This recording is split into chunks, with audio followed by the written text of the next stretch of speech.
1. We are live. Woo!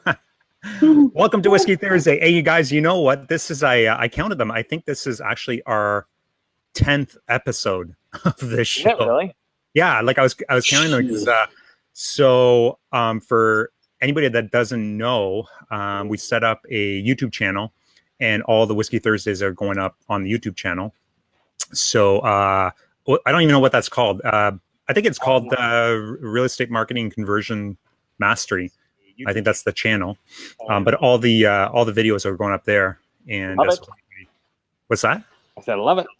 Yeah, I think it's pretty awesome. So if anybody wants to go watch the previous episodes, or if you missed one, you want to listen to them in your car, or watch them while you're driving, you can find them on the YouTube channel. So I think it's episode like number DVD collection. That's right. Whole DVD collection. Oh my god! Be available. $97. 3 payments in 1995. 1997. Yeah. Right. People are watching. What's going on, everybody? I see Richard. Yeah. He's watching. I'm not seeing the other people. If you guys are watching live, hashtag live in the comments. If you're watching the replay, hashtag replay in the comments below. Let us know that you're here and that you're enjoying what you're seeing. Thank you. So, what does everybody think of my my Halloween theme? I really tried to get the lighting right, and then got the ghost thing going, and it's not working out all that great. It looks like you're trying to hide the fact that you're doing a live broadcast from somebody, because it's like dark on one side and light on the other. No, although I love the Boo Halloween theme.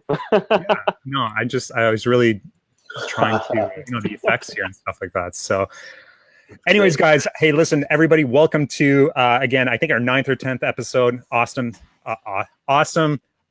here. Matt's here. Austin's I'm here. Whiskey. That's right. Austin's. So tonight.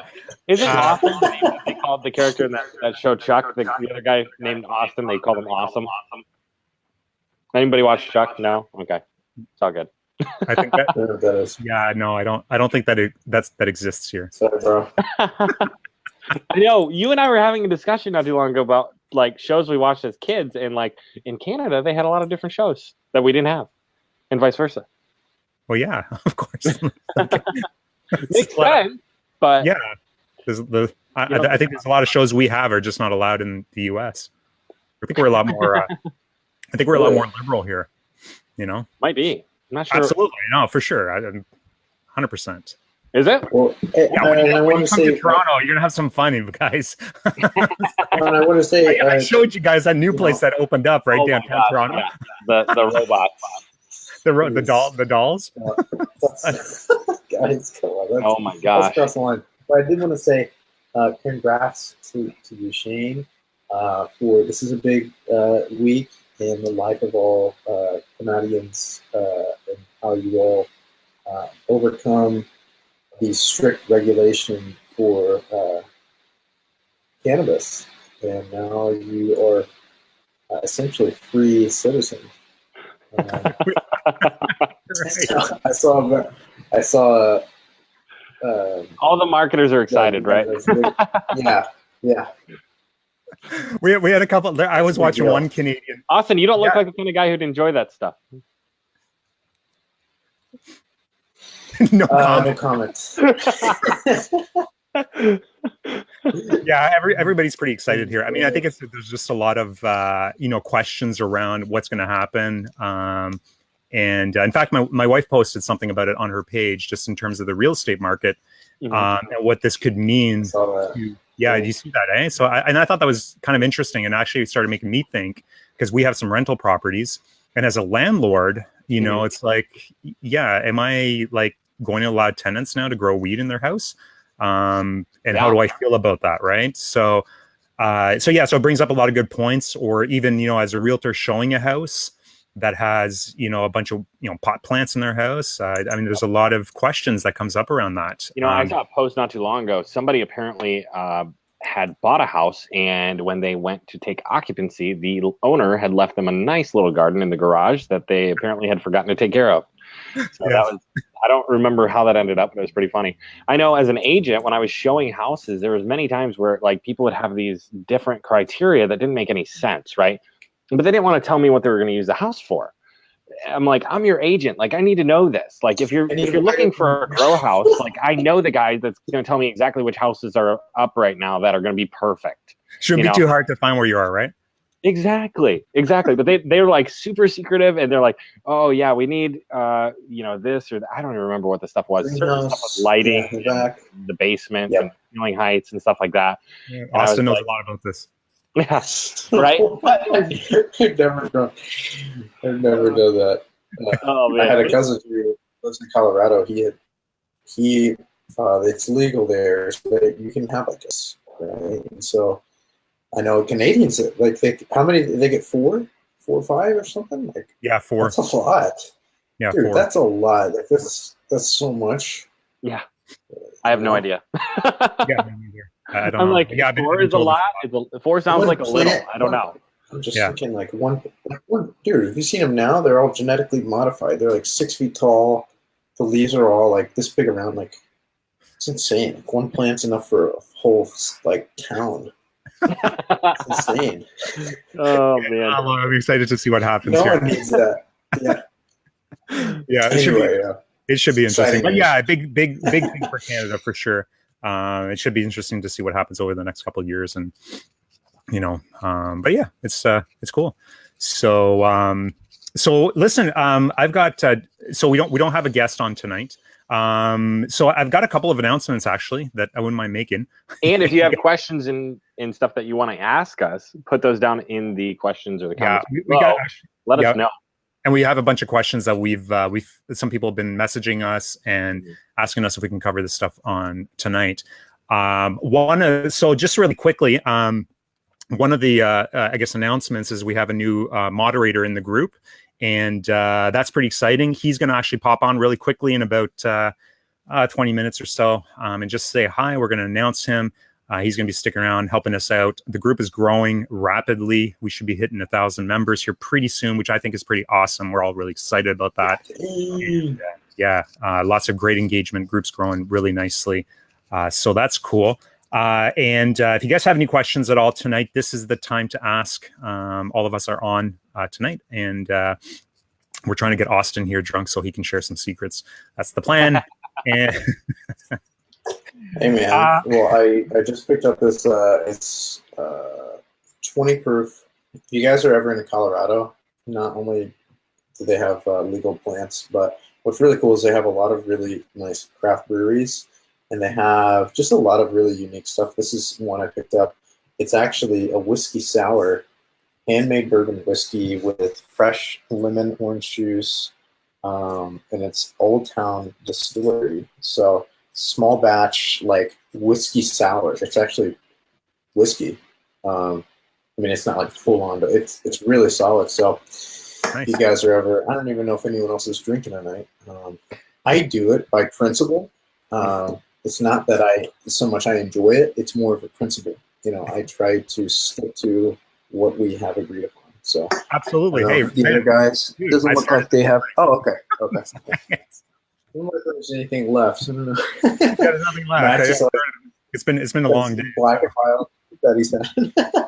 Just chilling. That's good. I got my whiskey as usual. Little fireball. We're all good. We're all good. That's what it's all about.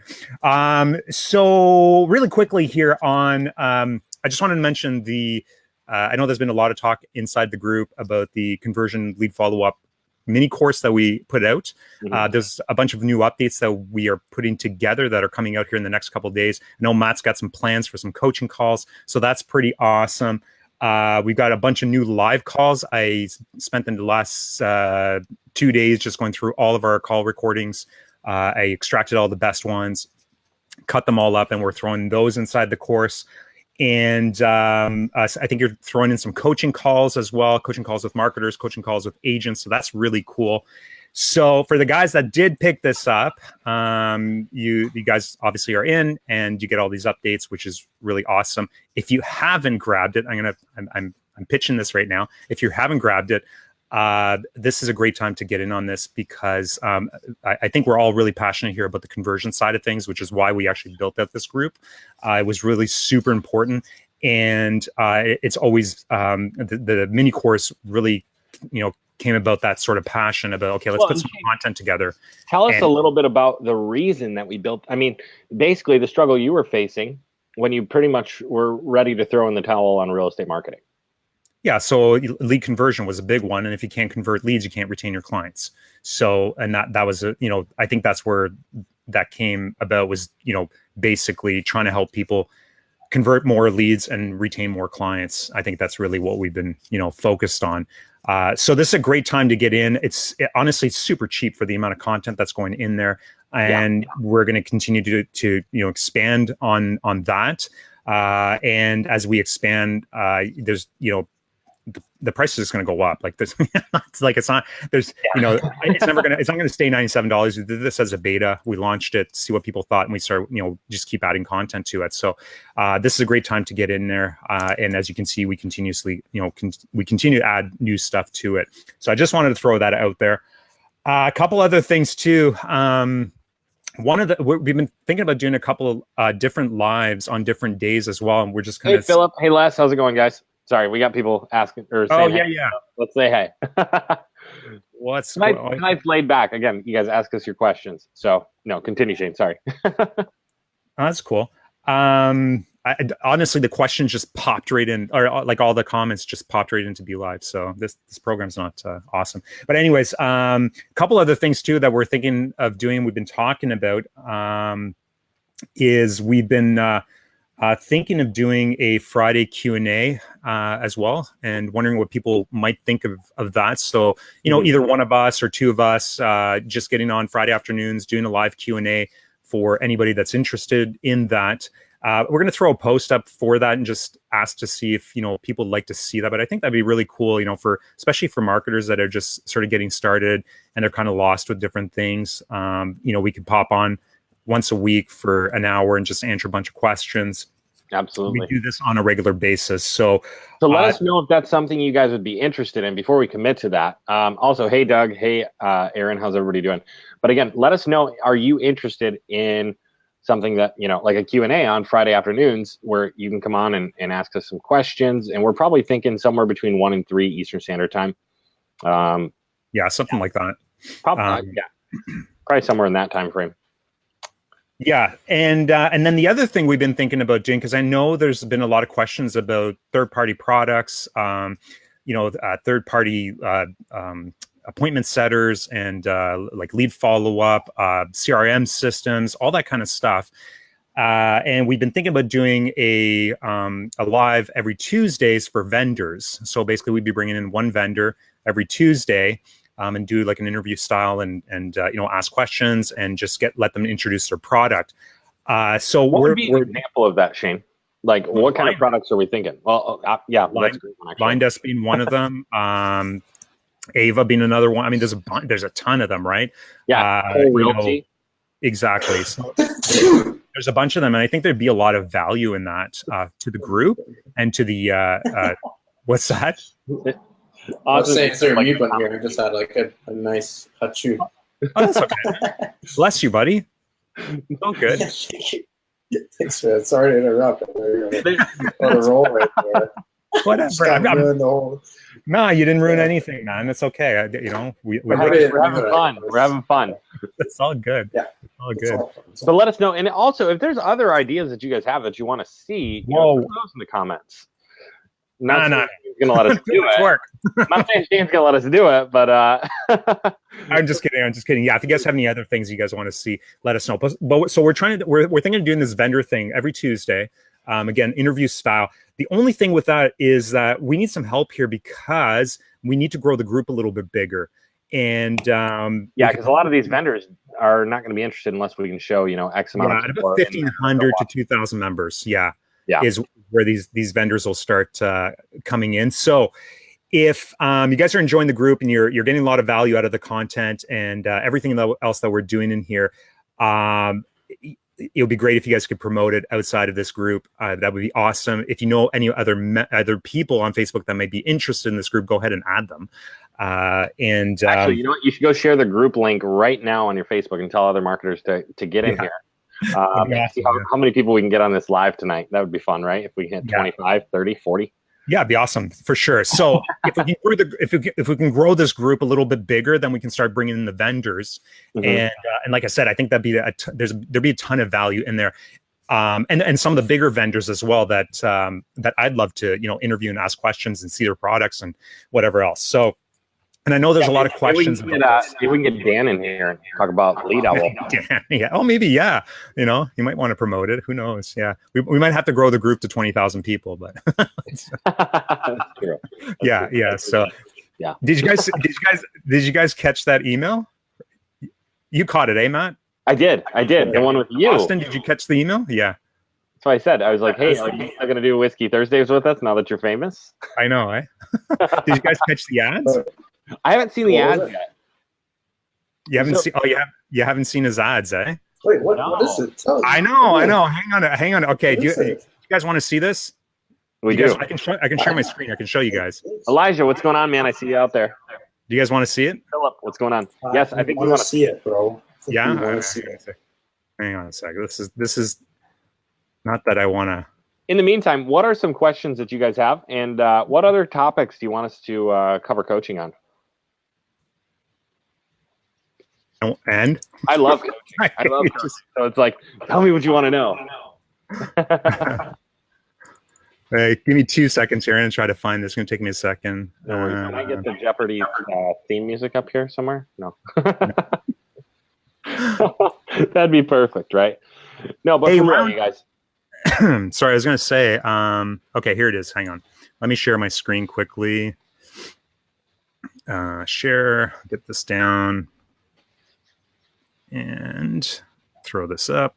All right. You want to throw it up as the solo? Yep.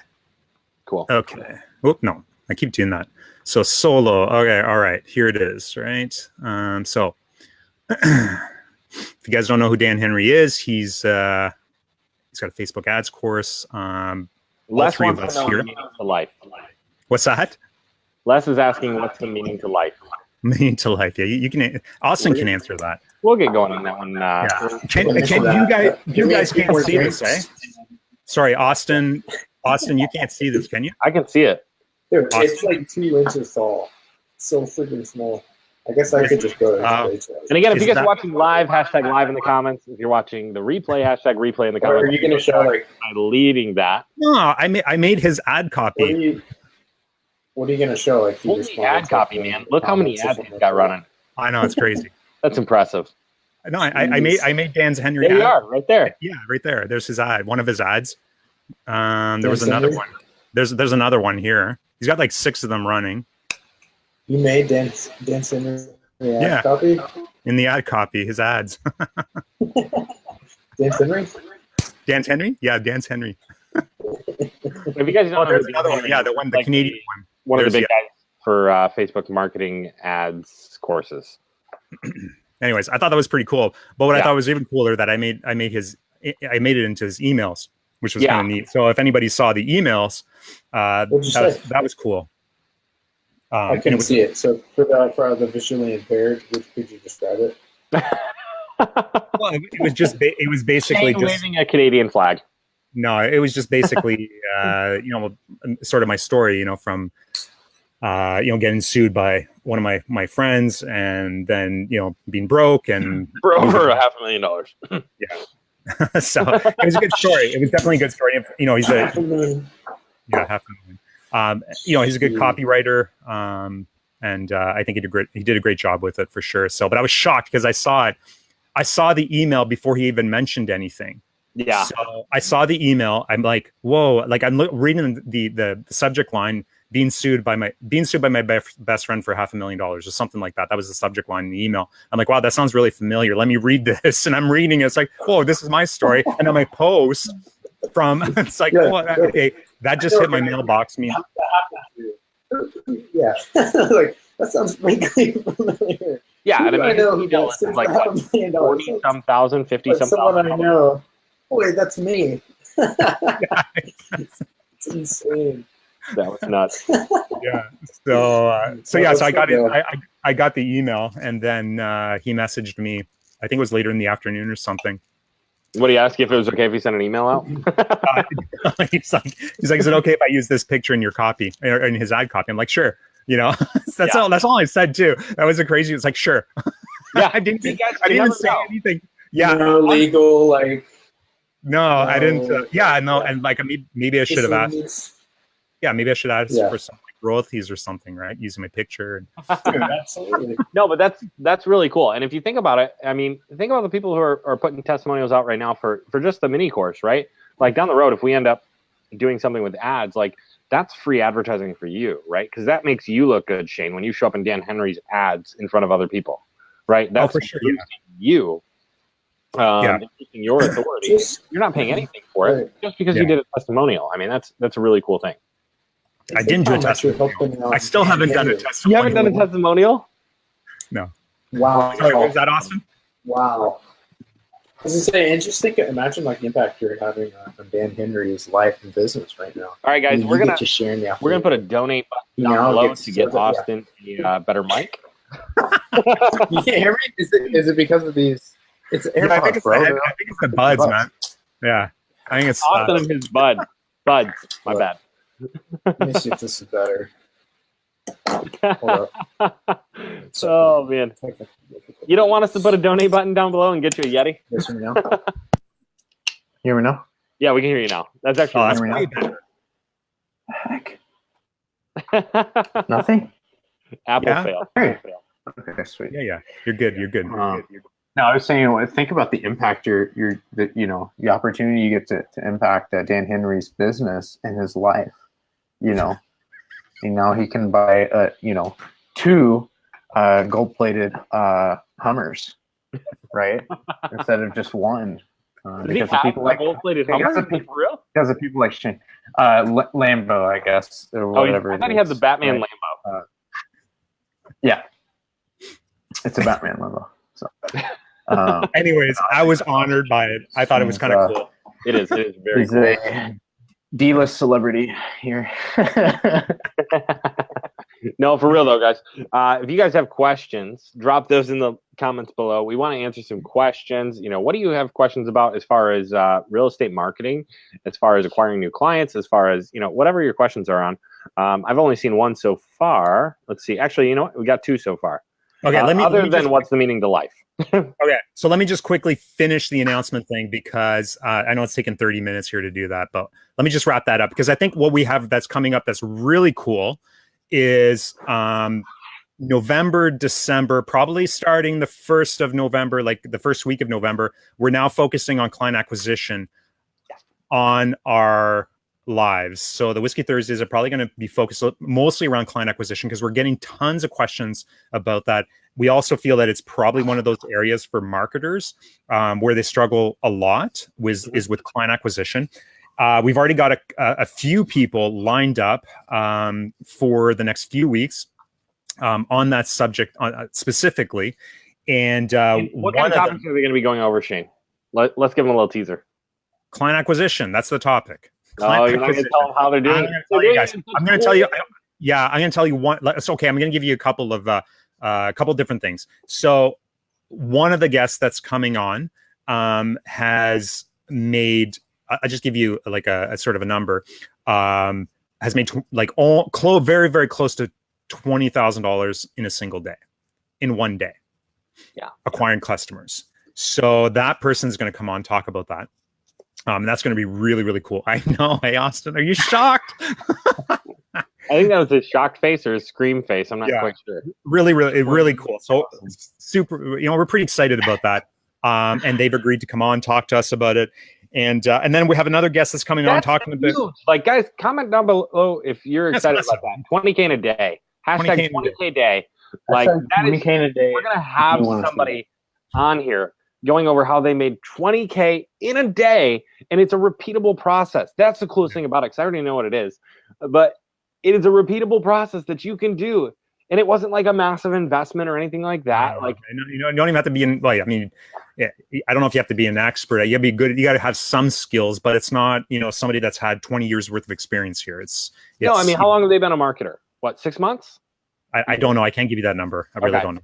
Yeah, but I don't think it's been that long, like in terms of, that much experience. But anyways, I don't want to talk too much about that. The other person that's coming on is somebody that's that grew their business very, very quickly doing cold calls, which I think is really cool because I don't do cold calls. I hate them. I know, Matt, you built your business on cold calling, expires and FISBOs. Austin, I know you've tried to do cold calls. That didn't, did you? I don't know. You got some business out of it. Dude, I tried. Wow. Dude, that's below the belt, man. Wow. I don't know. I tried. Talked about it. It's like I've got to try that. The way you said it. Wait, I can't move even what you said. It's the way you said it. I think Austin tried. No, I tried when I first got into this, as far as cold calling and set appointments. Yeah. It's you gotta have a really I agree. It takes, you gotta have a really big kahunas. You gotta have a really good hook. It is tough to do. It's impressive. You're trying to sell like right off the bat, right? So even in real estate, when I was doing that, I was not selling right off the bat. I was booking appointments, right? And so I'm really excited to see who we've got coming on for the cold calling expertise, because that is such one of my favorite methods, right? Yeah. Like, how many methods can you jump on the phone and set appointments or close deals right off the bat? You spend 3 hours a day doing your lead generation, which I strongly believe should be, whatever you're doing, client acquisition should be 3 hours a day. So just FYI. For sure. Yeah, so we have a bunch of other people that are lined up for this on the client acquisition side. We're going to be doing this throughout November and December. So I think that's going to be pretty cool. And then we're just, Do we have somebody coming on for cold email? Yeah, we talked about it. I don't want to mention their name right now, but just because we're not sure. Right. We're still in negotiation. Lead generation. So much suspense. What's that? So much suspense. But this is huge, right? Because this is the key, right? If you can generate client, or like if you can generate leads, that's one thing. But if you can generate new clients, like that is the key. Because there's a lot of people out there who are good at Facebook ads, but have no idea how to bring in new clients. Yeah. And that is the key. Yeah, for sure. So that's going to be really awesome. And that's November and December. We're going to be focused on that because we want everybody to have a killer 2019. Absolutely. And I think it's a big, big topic. So, yeah. So, and that's it, guys. Yeah. Those are my updates. That was my half hour of, sorry. Awesome. Nick says 20K a day. And then the big eyes face 100% interested.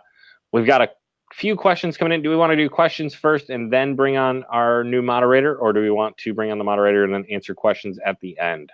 I don't think he's not in the. Oh, yeah, he's watching right now. Oh yeah, sure. Did you send him a link? I can send him a link. Yeah, sure. Yeah, let's bring him in.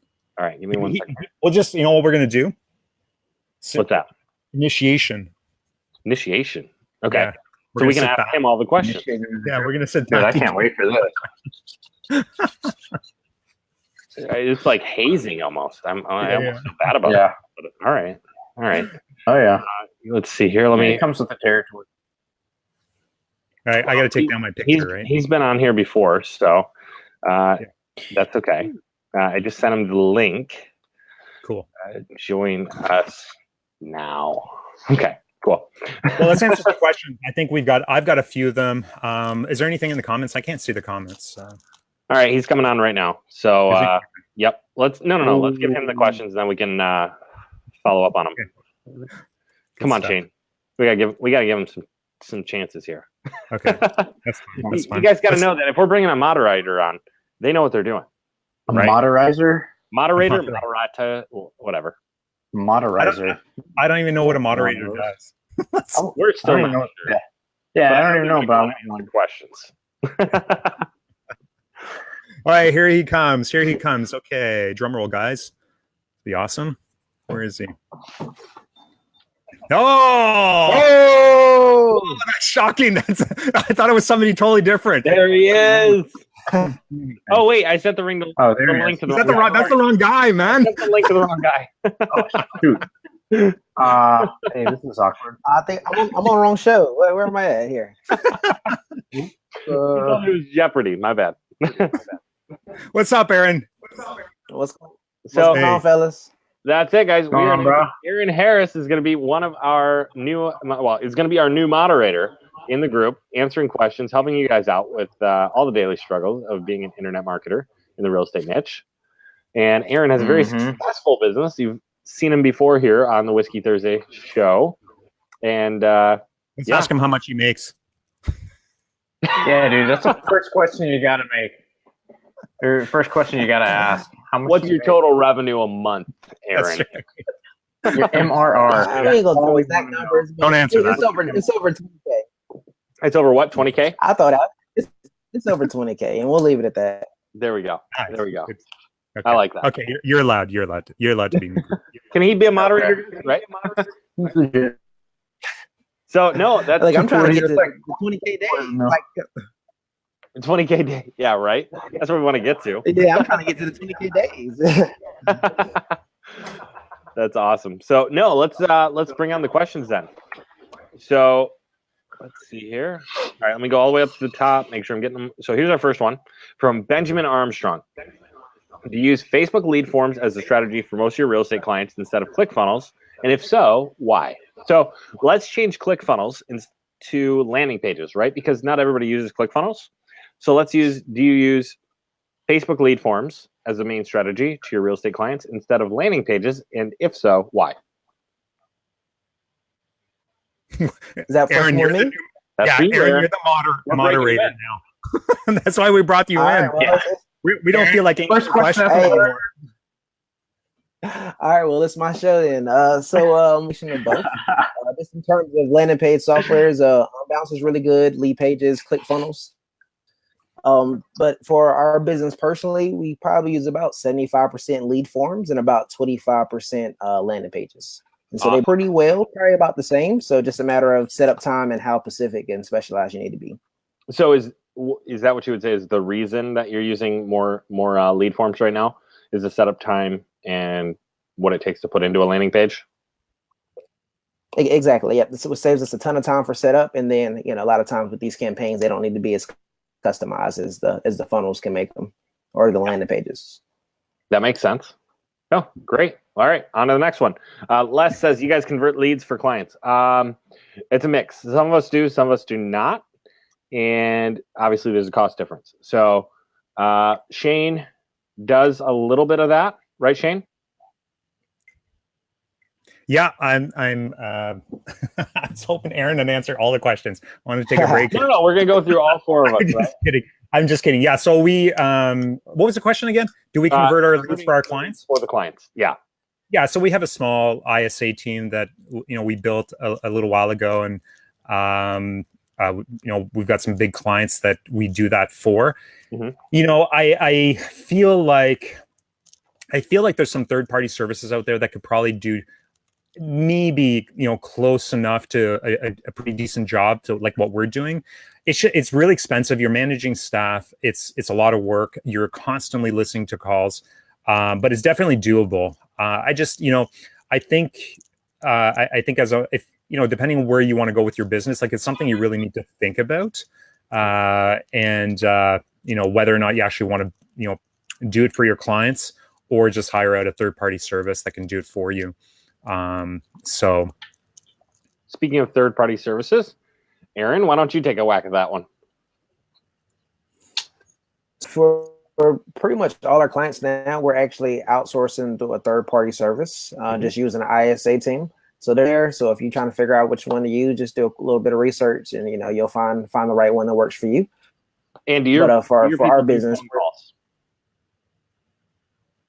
So we're using phone calls, texts, and emails. Okay. For our follow-up. That's correct. Awesome. Austin, are you using third-party? We drive right to the house, by the way. You do what? We drive right to the house. Knock on the doors. So Shayne, yeah, we have an in-person follow-up service. Yeah, it's only $12,000 a month. That's right. we actually locate the IP address of the lead and actually show up at their door And so it's pretty cool. It's a high ticket service, something we just provide for our clients. That's right. Some say it's a little invasive, but we do whatever we can to convert those leads. Seem pretty high conversion rates, like 18%. In Austin, I think you and I, for the most part, are not actually doing the lead conversion for the clients, other than the ad management and some pretty cool offers, right? Exactly. Cool. So let's go to the next one. Aaron, well, what is the meaning to life? And you have 13 seconds. The meaning of life. That's easy. Leads. I don't have the answers. All right, there we go. Austin wins. Leads. Leads. So Elijah says, how many clients do you guys attain per month? Let's see. I think it depends on the month, but I mean on average. So what are you guys bringing on every month as far as new clients, new acquisitions? Who wants to answer So that? I'll say this. Austin, I know a common metric. A lot of. Did I already answer one?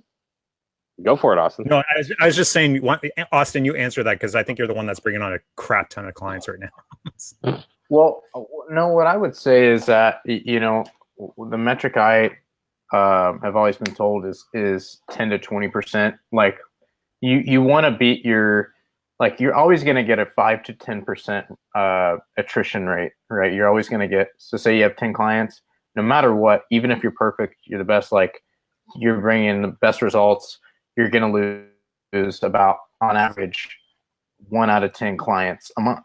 There's just nothing you can do to save that one client for whatever reason. They could get struck by lightning, or they could lose all their money. I've had clients who they're like, we lost or we owed a bunch of tax money. We can't pay you this month. Like just, sometimes it's legitimate. Sometimes it's not.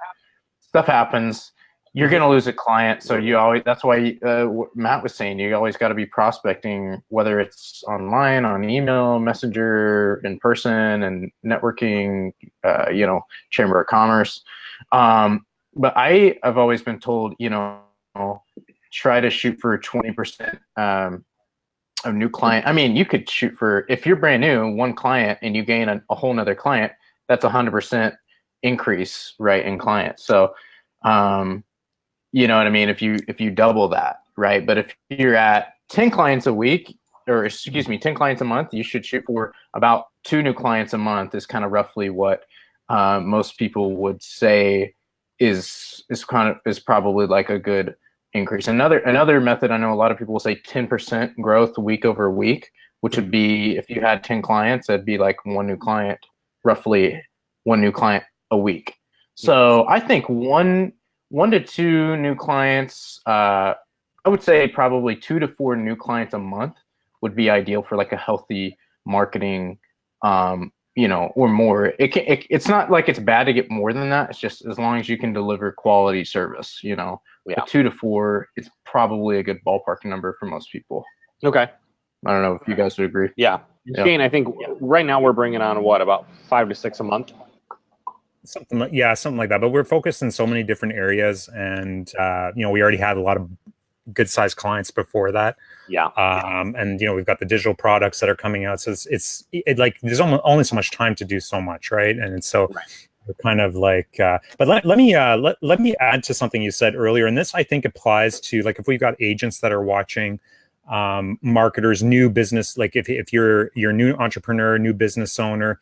I'm going to tell you a little story here, and this kind of applies to what you said earlier, Matt, about making sure that you're continuously prospecting, every day, spending 20-30% of your 20-30% of your day prospecting, right? Yep. So some of you guys know, I think a couple of you guys know that when I was 21, I started a company, and it was a network services company, computer equipment, things like that. And I was 21. We landed one really good client. We grew with that client acquired a couple other clients within the same field. They were high tech. And then within 9 months, I think we grew to about 1.2 million to one. I think it was 1.2 or 1.4 million. It was when I was 21. It was a long time ago. So we grew really, really fast. Ended up having like a staff of 14. And then we ended up doing $2.3 million to $2.5 million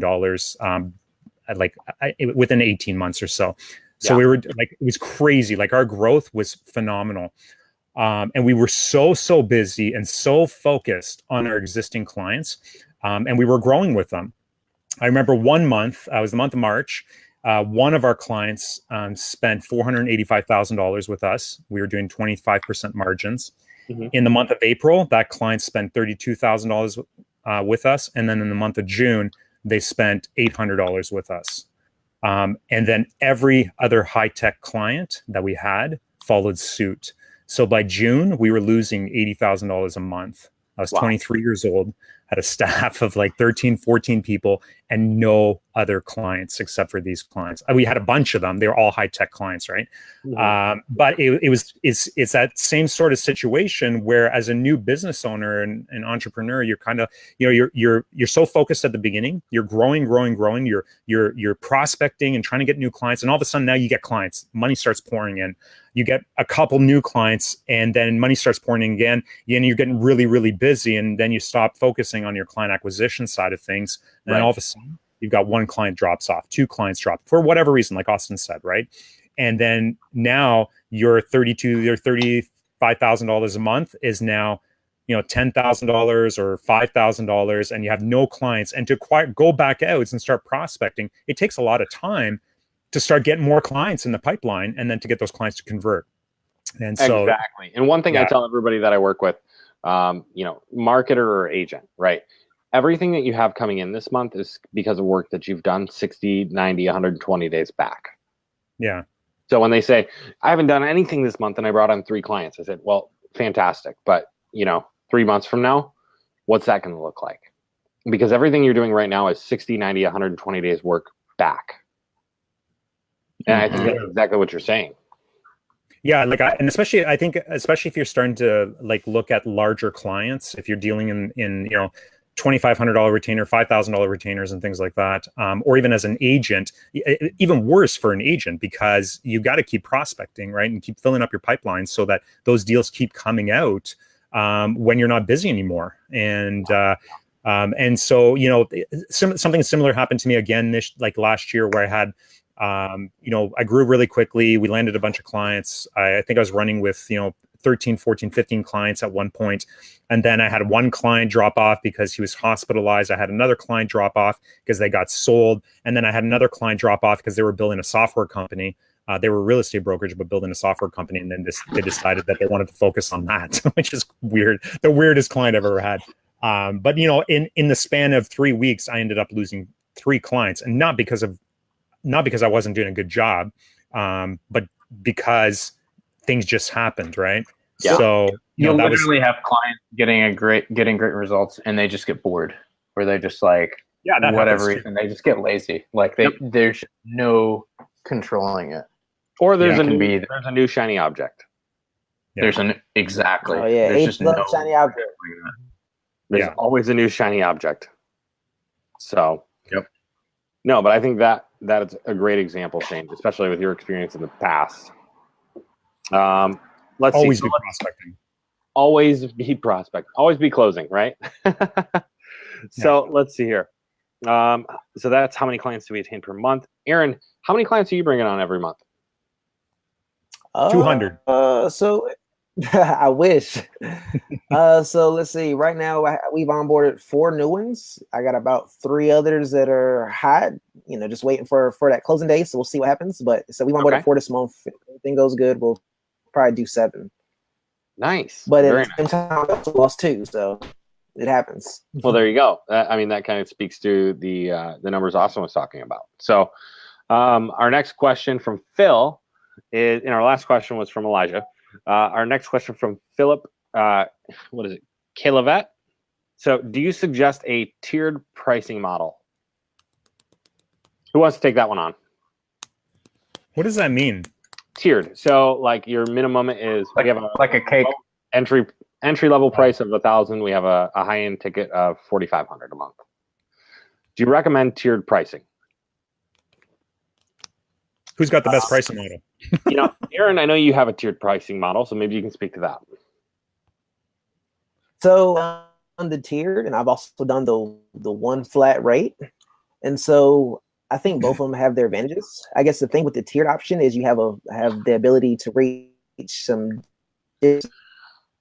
See, not every agent has the same type of volume and the same type of money to pay you.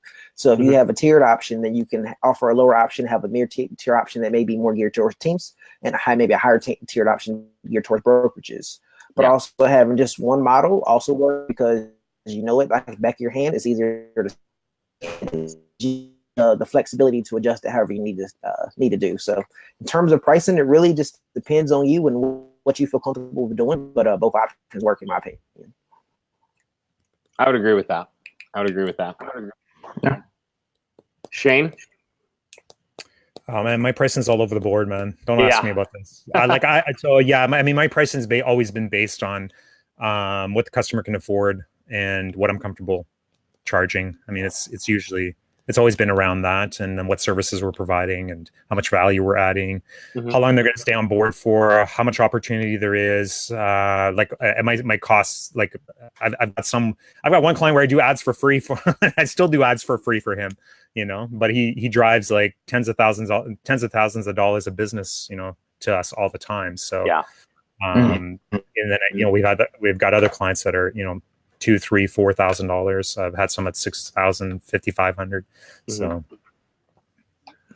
well, and I think what you're saying is it basically goes towards the value, right? Yeah, the value and what a client can afford. I mean, there's no point in pitching a client $5,000 when they can't afford it. Right. But would you say that you're doing something different for your $5,000 client than your $500 client? Yes, for sure. Absolutely. Yeah. 100%. So. You more work across the board as far as you'll work with different budgets. Yeah. Okay. Austin, are you using a tiered model at all? I do. I mean, I think that it's kind of like Shayne. I try to work with the clients, and I know some people have a set price. I think it's easier, like, I guess, you can kind of automate your pitch, I guess, if that makes sense. If everyone just kind of knows, like, hey, we charge $1,500 flat rate, right, or whatever that is. But I also know, like Shayne is saying, like, there's certain clients that I will work for less that if I want to work with them. If I know that they're good clients, or I know that they have a good business, and they're like, look, that's not in my budget, or you know what I mean? Or if there's people you want to work with, you will work for more or less. There's people who you'd have to pay me $10,000 to work with, because I wouldn't want to work with them. You know what I'm saying? So I think it's valid to have a tiered. I think the most important thing is just to know when you're doing these packages, think of if you have a $500 a month package or $1,000 a month, like, what are you delivering? Is your $500 package, is it something that is worth that price versus, your other package that's $1,000 or $3,000, right? Is there value in that price? I think it's the most important thing. But no, I think tiered pricing is solid if you can do it, or if you have a different lead structure where you guarantee more leads. I think it's kind of like what Aaron does, and so I think it's solid. Yeah, and I would say for mine, as far as tiered pricing goes, I would probably lean more towards Shayne's way, as far as I have, I work with different budgets, but I mean, for the most part, I'm still going to be tiered in one way or another because of the fact that I'm working with different budgets, right? But I don't think that there's a set tier for what I do. I think, Aaron, you're probably the only one who has a set tier. Is that right?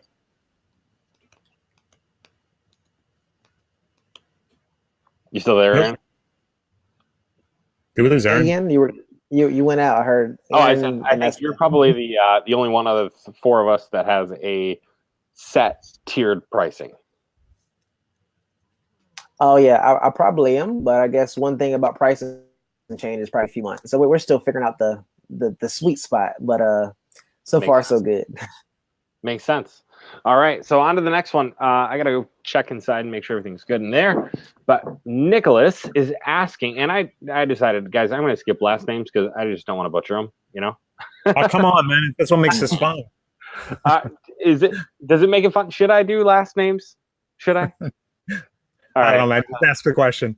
You know, we're just gonna ask the question. So Nicholas is asking, what is a lead? And I think that's a great question.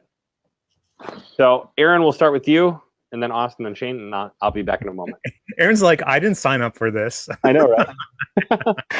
Hazing. He's Dude. like, I thought we were. I was just coming on here for 2 minutes and just saying, like, hey, and I'm gonna go to bed. You know, I'm going to bed after this. Yeah.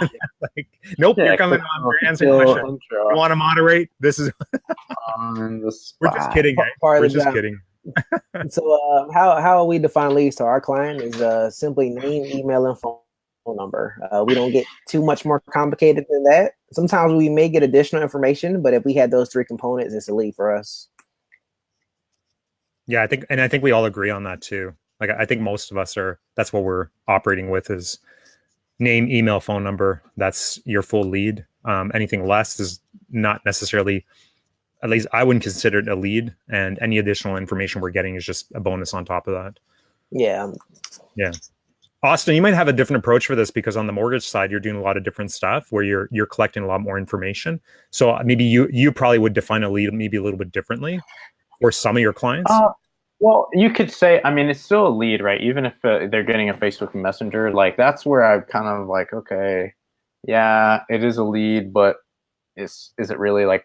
I kind of like with Aaron and Shayne, like you get like if you can pull out the name, you put it in your database, you can put it in your CRM, you can follow up with it, you can call it. That's a lead. Like Facebook Messenger, and people call those a lead. I'm like, yeah, I don't know. Personally, I don't know. We call them a conversation, basically. Yeah, I mean, like a comment on an ad or a chatbot lead. It's a conversation. If you don't have as far as I'm concerned, if you don't have a phone number, you can't call that person or you can't text them. Like it's just, and especially in the real estate world, right? Like, I mean, you kind of need to operate within the industry that you're operating. Real estate defines a full lead as a phone number, a name, email, phone number. A lead as a name, email address. I mean, this is something that this is just from experience and working with agents and just and brokerages and so on, right? Like even when I talk to some of my clients, like, is that a full lead? It's like, yes, it's a full lead, meaning it has a phone number. No, awesome. So is it my turn? No, we're done. All Let's right, move on. Skip that one. No, I would completely agree with. We don't even want to hear from you, Matt. It's fine. Fair. I know what you're gonna say. What is a lead? Only somebody who wants to buy a house. No. A lead is anybody who's got a name, phone number, and email who has inquired on one of your ads. Because you're putting offers out there that should apply to people. So anyways, how are you guys following up on leads? And I believe we had already talked about converting the leads. And that's basically a few of us are using outside ISA companies, and a few of us are using, or not using, but having the agent follow up on their own leads. Let's see. Man, you guys are on fire. Thirsty Thursday is on at the home office. Awesome, Nick. Glad to see it. Florence is asking us, what is the follow-up process with ISAs? So I guess I'll speak to the general follow-up process, and then you guys can add anything you want. So generally, an ISA is going to make that initial phone call, and they're going to do some subsequent phone calls if they have not been able to reach the lead. But once they have reached the lead, determine their price point, their time frame, and so on, they would pass that off to an agent. Anybody have anything to add to that? Well, I think it'd be really interesting to hear from Aaron, because I think out of the 4 of us, Aaron is the only one using a paid, like a third-party service, right? Like, like we have our own team. You've worked with a team. Austin, I think you're relying on some of your clients' teams. And so, Aaron, maybe you can, as a sort of an outsider hiring a third-party service, maybe just talk about your experience and what you're seeing, what they're doing for your clients. And also, if you guys are watching live, hashtag live in the comments. If you're watching the replay, hashtag replay in the comments below. Let us know that you're still here. The more people that comment, the more people that see this. So go ahead and comment away. It's like as soon as you get that sort of opportunity, right? Do you time that like perfectly? I try to do it a few times during the show. It's almost like you time it, right? It's like, okay, as soon as Shayne like stops talking, I'm jumping in there before the next guy talks. But it was good timing. You have to admit that. Absolutely, that was So that was I guess just to impeccable. So I guess just to answer the question, we're using ISA route right now, but it's been a time where we didn't use it. And so when that was the case, probably about only 20% of our actual agents were doing a good job at following up. Even when you start, implementing the kind of time to hold their hand and make sure that they're calling those leads effectively, it's just a bit of a struggle. So finding that, 80% of our clients were struggling to follow up, we just took it upon ourselves that objection away. So it's been working pretty well since we started doing it. That makes sense. And I guess what would you say is their role? Like, what are they doing? Biggest thing they're doing, honestly, is really just giving the agent the confidence to the phone. I'm telling them that we've already called them and we spoke to this person, now they're not afraid to pick up the phone and call them. Okay, makes sense. So they're making that initial content or making that initial contact and kind of breaking down the barriers of the lead. Is that right? Did you hear that? I said they're making the initial contact and they're kind of breaking down the barriers that the lead might have. Does that sound exactly. Right? Yep, they're making that content. Yep, that sounds about right. Okay, perfect. So let's go on to the next one here. Let's see, Doug. Okay, that was responding to Nick. So Benjamin, what's been your experience bringing on the real estate offices or brokerages as a client compared to just one real estate agent or a small team of real estate agents? Shayne, you want to take this one on first? Because I know you have done some decent sized brokerages. In terms of experience, it's been pretty good. And what are some not of the differences? I think the biggest difference with the brokerages, especially like working with the owners, they have a much better understanding of just business in general and marketing, costs, expenses, ROI, how to run a business, what you need to do. And that just makes the conversations much, much easier. It's easier to sit down with them and, really look at, what this is going to cost, what's going to, what the investment's going to look like, what the ROI is going to, what kind of ROI that's going to generate for them, come up with a, proper plan for them. Like they understand all of that. So that makes it, I find that makes it easier. Would you say they're a little more business minded? A little more, 100% more business minded. They're running a business as a brokerage. I mean, so, and that's the ones I've dealt with, but it doesn't mean they're all like that, because there are plenty of broke brokerages. So one of the challenges I've had with brokerages is the ROI.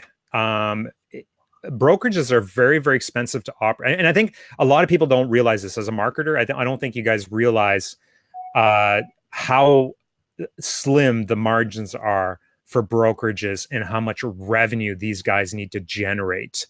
Well, think about the fact that the brokerage has to front the bill, right? They have to front the bill, and that is dependent on the agents closing deals, which right off the bat is 90 to 120 days down the road. Right. And they're dealing with, if they have a team of 100, they're basically dealing, with 80 agents that aren't performing. They've got 20% of their agents that are performing. They might have turnover rate, all that. Turnover rate's massive. They're paying for office space. Their brokerage fees are incredible. The insurance, the board fees, the list of when I first started working with the brokerages, I thought they were making a ton of money, but the ones I've been working with have been very good brokerages. They're making good money. It's just not nearly what I expected that they were making. Have you worked with boutique brokerages versus a massive brokerage, like a large brokerage? I've worked with not massive, but somebody who's got like a brand name. Yeah, like a brand name. With you know, one of the a top number of agents. Yeah. Yeah. And don't get me wrong, some of the bigger brokerages are definitely making money. They're making good money. They're spending a crap ton of money on marketing. And they're definitely, but a lot of these guys, you know, have their own teams. They've got a VP of marketing. They're, you know, spending in-house. $500,000. They got it. It's all in house. They got $500,000 worth of marketing budget. You know, they're big operations, right? Yeah, I mean, I saw one of my clients this weekend, or this past week. You know, I'm running their ads for them, and their client was actually looking for a marketing director at the time, right? So that's something you always got to be aware of, because a lot of these guys, they do want to bring it in house because they feel they can make more money rather than hiring a specialist, which is typically not the case, you know. And I can speak to that from being the specialist inside the office, right? My time was spread so thin from so many different locations. It was really tough for me to nail down any one thing when I was multitasking, right? So if we spent 2 months working in one area, I could crush it, right? But if we spent, you know, 3 months working in multiple areas, none of those were going to flourish as much as when you're focused. Like, a specialist is just so much more well equipped than somebody who's focused in all the different areas, you know. So I think that could definitely speak to that aspect as well. And I'll tell you who I really like working with, like the type of client that I like working with, and that might help people sort of identify who they should be. So I like working with like this, I guess, small to medium sized brokerages where, you know, they're doing 400 to 500 deals a year. Those guys have some good revenues, and I like working with those guys. And they're also, like you said, you know, business oriented. The owners are great to work with. It's just you have to produce results because their margins are thin. They're not making a ton of money. So I like working with those guys. I really enjoy working with new agents that want to invest in their in their business, and they have a better understanding of it. And usually when those types of agents, what I typically notice, the ones I enjoy working with are agents that have either started other businesses or they've got a side hustle, or because these guys are they're the ones that are hustling. They're the, you know, like they'll do the phone calls. They'll do, you know, they're that personality. They're typically a high D. And they're the closers. They're the ones that are gonna make the phone calls. They're the ones that are gonna hustle. And so I like working with those kinds of guys. So I, you know, every time I talk to an agent, I always, like, I know through like my qualifying questions, I'll ask them, like, are you, you know, like, what else are you doing? Do you have any other businesses, anything else like that? And then I can identify whether or not. You just said something I really love. You said some of these guys are high D. I highly recommend you guys, if you're working with somebody, have them take a disc test or send you the disc test results if they've already taken it, so you can know who you're working with. That's a great indicator of what's going to be important to them, right? Because you got the high D is going to be results, right? You got the high C who's going to be like, tell me exactly what you're doing every step of the process and what it looks like and what I can expect. They suck to work with. Yes, and the high I is going to be like, hey, can we talk about this quick thing real quick? And you're going to get on the phone with them, and then 4 hours later, you're going to be like, oh my gosh, it's, you know, the end of the day already. Yeah, I find DIs are really, like, I really love, like, a high D with an I like working with. Yeah, we get along really, really well. Same personalities, but these guys just get it done. Like, which is funny because I'm a high D with an I. Yeah. So, and they're not afraid to make phone calls. You know, they're not afraid to call their leads, and they're real go-getters, and they work hard. They're super disorganized, which is true. I'm sure you're probably really disorganized, but that's okay. You know, it's just, that's where you can kind of help them out. And a lot of times they're really hands off as well, which is kind of cool. And so they'll let you do things. So it's just like, you know, okay, Shayne, don't tell me how you're going to do it. Just do it. How much do you need? Just get it done. And that's the personality. Those are the kinds of personalities I like to work with. So new agent that has that personality, I don't mind working with, especially if they have like if they've started other businesses, they have side hustles and so on. Or agents that are doing, you know, anywhere between 15 to 20 deals, 15 to like 30 deals a year, where they're kind of just borderline needing that, like an assistant. Yeah. They've got the cash flow to be able to pay for the marketing services, but they just haven't gotten the assistant yet, and they're kind of overwhelmed right now. If you can take over the ad stuff or the marketing stuff, the social media stuff, those guys will gladly pay for it because they're making money. Yeah, exactly. And Aaron, I told you we were going to be on here for 15 minutes. I know it's been like 40 minutes already. So if you have to go, that's completely cool. If you want to stick around, that's also completely cool. So just let us know. I'm actually going to tag out only because I left my charger, and so I got 4% on this laptop. So I'll probably tune on the live there. Perfect. All right, man. It was great having you. And again, guys, hey, we're really your moderator, so he's going to be in the group. Ask some questions, he'll answer. Yeah, super excited to have you, buddy. It's great. Oh yeah, happy to be here. Okay, we'll talk soon, fellas. Okay. Hey, before you go, hang on. Whoa, Aaron, before you go, did he go? Oh, there it is. Say again. Oh, I was just going to say, how was Atlanta? Atlanta was great. Atlanta was awesome, man. Oh, tell us all the secrets. Yeah, I had to share with you behind the scenes. Yeah. I can't wait to hear about that. Go find your charger. We'll send you an invite for the after party. I'm going to bed, man. All right, there you go. Sounds good. Okay, take it easy, Aaron. As far as speaking, we'll see you. See you later, buddy.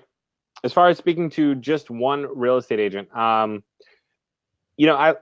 like working with brokerages. I also like working with just one real estate agent who's crushing it, preferably the owner of a small team, just because a single agent is tough because they have a lot of things they're doing. But if they have a small team, they're often able to delegate different things and focus harder on what really matters. So, Austin, did you want to answer that at all? Whoever's got my money. Yeah, I was just going to say, Austin will work with anybody with money. No, I mean, obviously, I think, the new single agents, a lot of times, I like working with, I'm saying I don't necessarily like working with new single agents as much. And it's not that I don't like them. It's just more of like, you got to really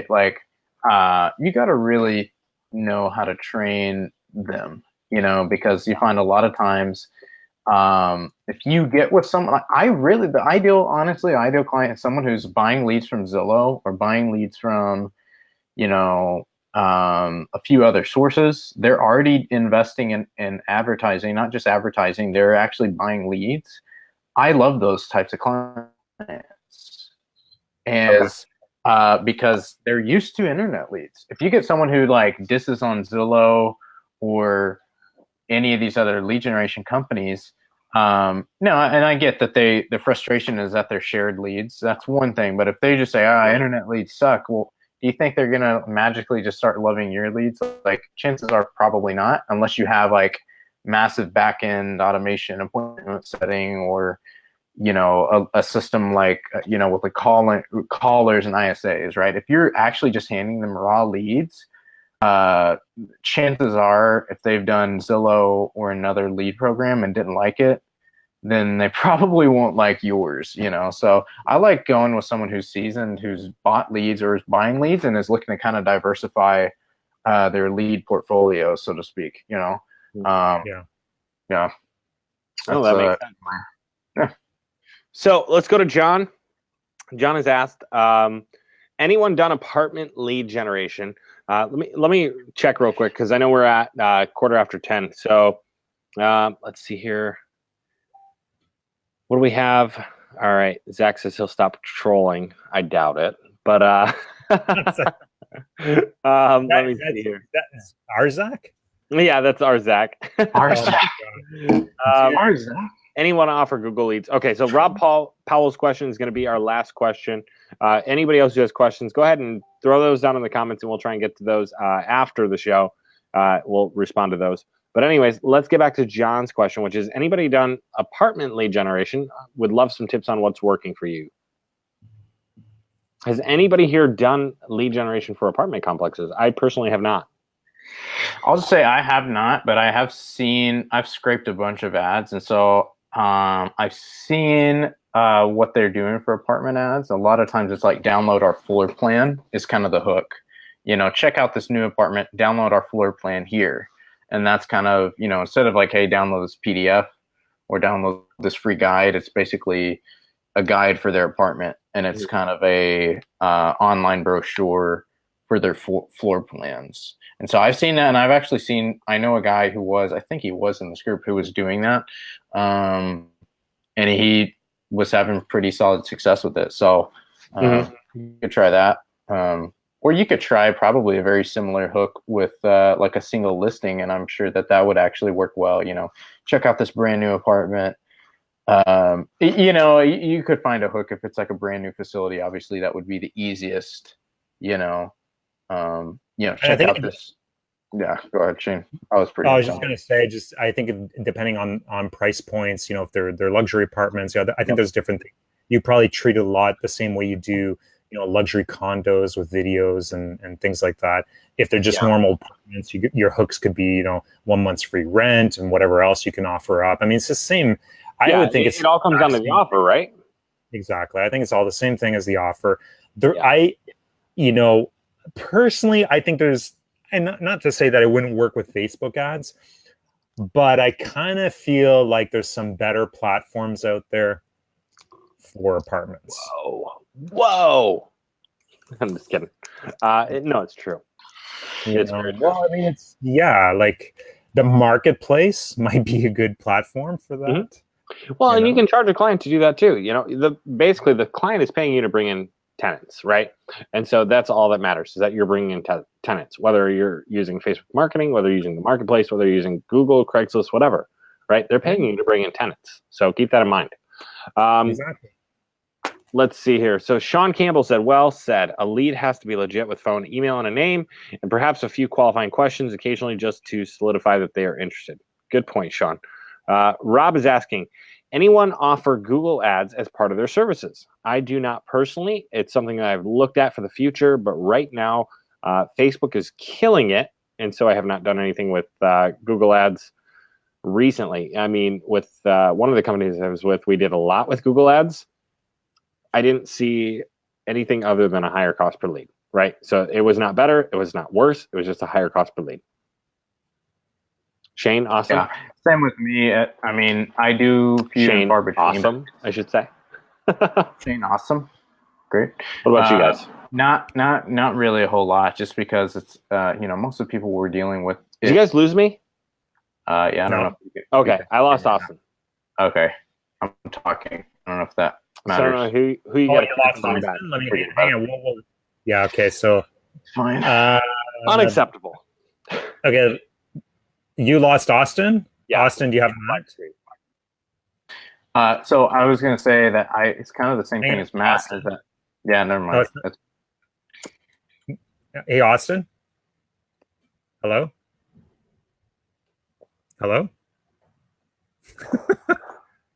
Oops. I think we lost Austin. Okay, cool. So we'll bring him back as soon as we can. But in the meantime, Shane, do you have an answer to that?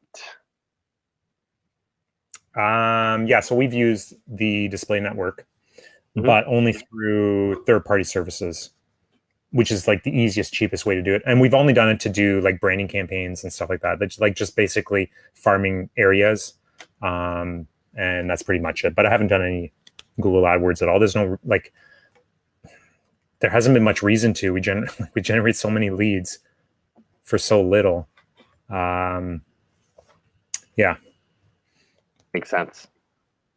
Let's see. We're working on getting. Sorry, I can help you out on that. No worries. Where's Austin? Let's see. Hashtag Where's Austin? Yeah. Let's come see. on. So the other question that I saw, somebody threw in a last minute question. You know what? We're gonna go for it. Why not? Right. Let's see here.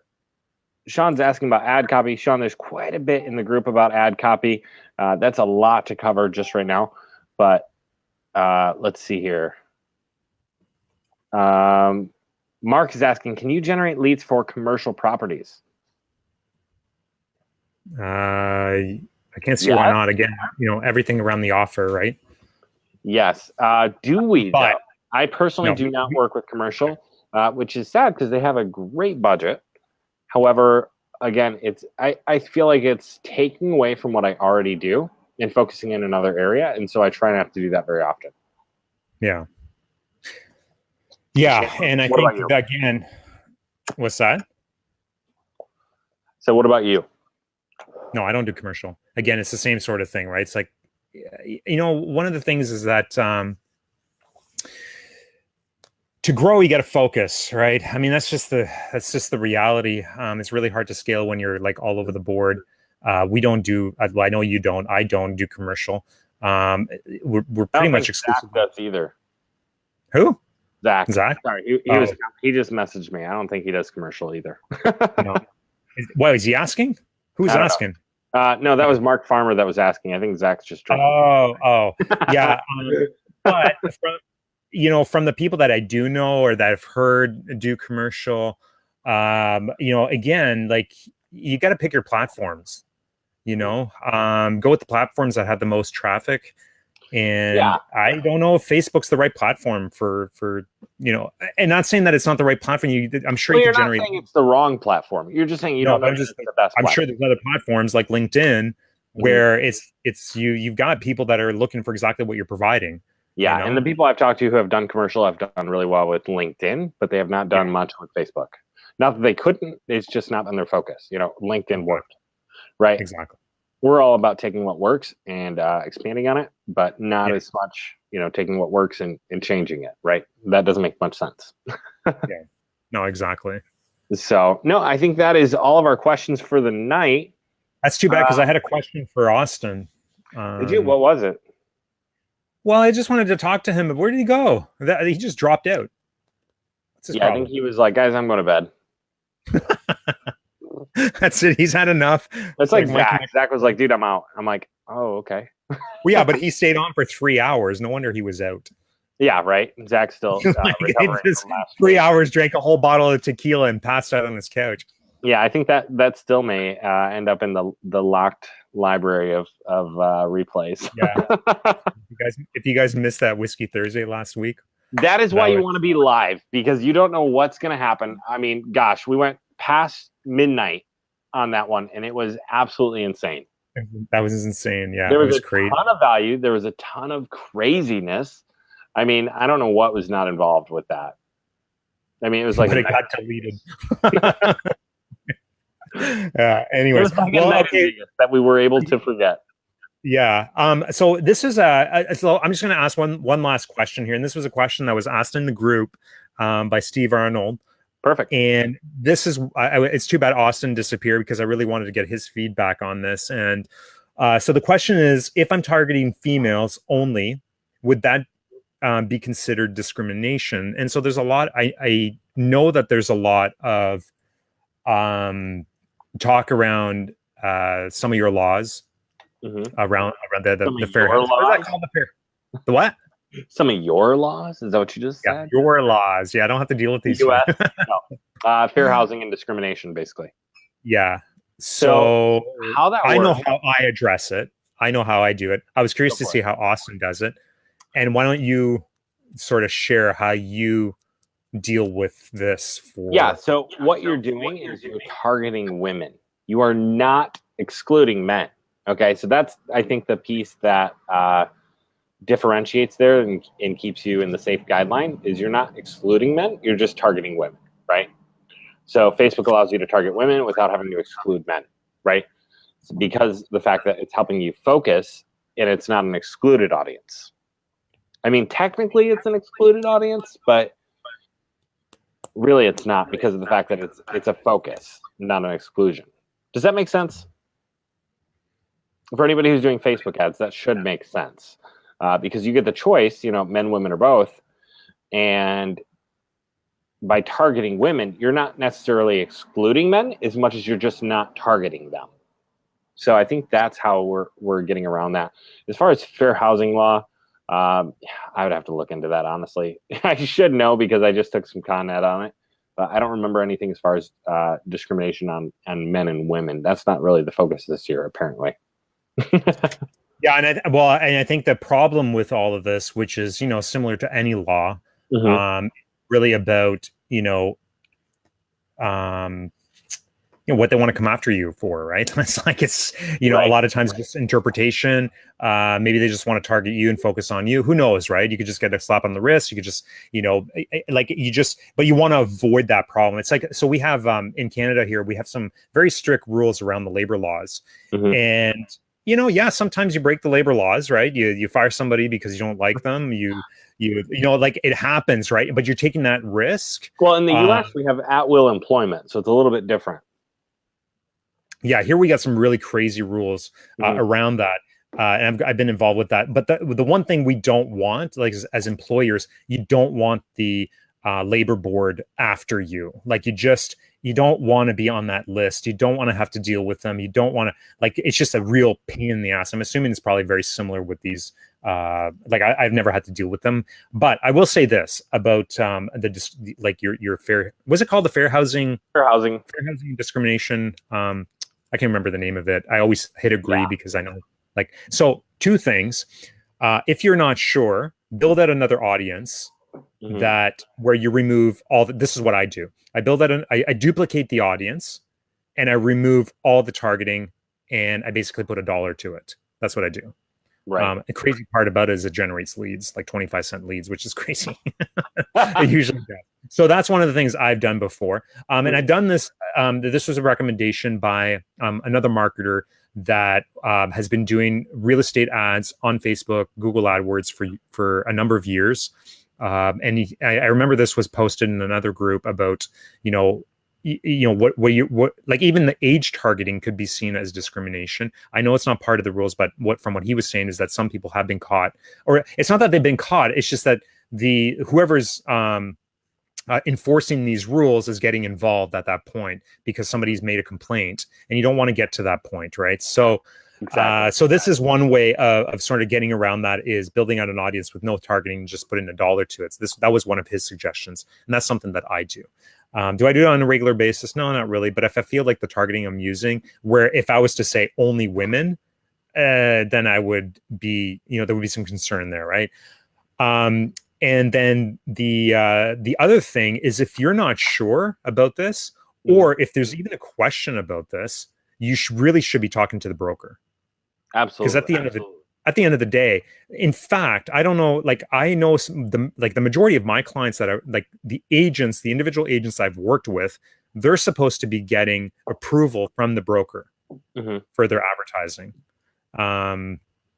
So if you've got questions around some of these laws, it's is it up to you to educate your client? Probably not. It's up to the broker to determine whether or not whatever the agent is doing is within whatever laws that they need to, and even with the real estate board and whatever else, like some of the things you might be doing might be against the the rules and regulations of the real estate board.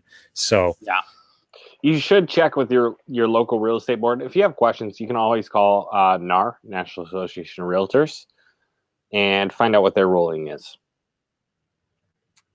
So the big brokerages that I've worked with and the ones we still work with, I'll send them an ad or like something whenever we do something that's a little bit, because we do a lot of offers on the thank you pages for some of these bigger ones, and even some of the clients that we do, where we're giving away stuff if they buy a house. I'll be right back, Shane. Don't end it without me. Yeah. I'll be right back. I'm not leaving. So we do trips, we do cash offers, we do gift cards. Buy this house, we'll give you $1,000 shopping spree. So we do a lot of this kind of stuff. And when we started doing this, I'd send the ads off to the broker, and the broker's like, "Why are you even sending this to me? Just run it. I don't need to look at this."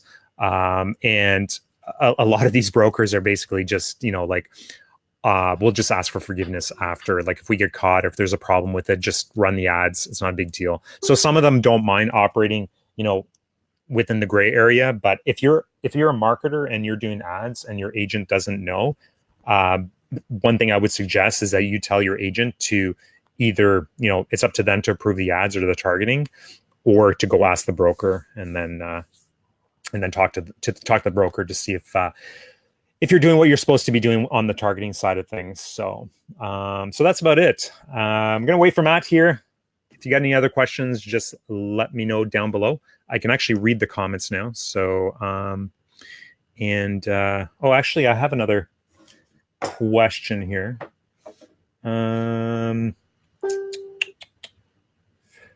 Oh, I can't even answer this question. So sorry, guys. So this other question I had, which was in the group, it was Frambo that threw this up about when you guys package up your real estate marketing services, do you guarantee a minimum amount of leads per month?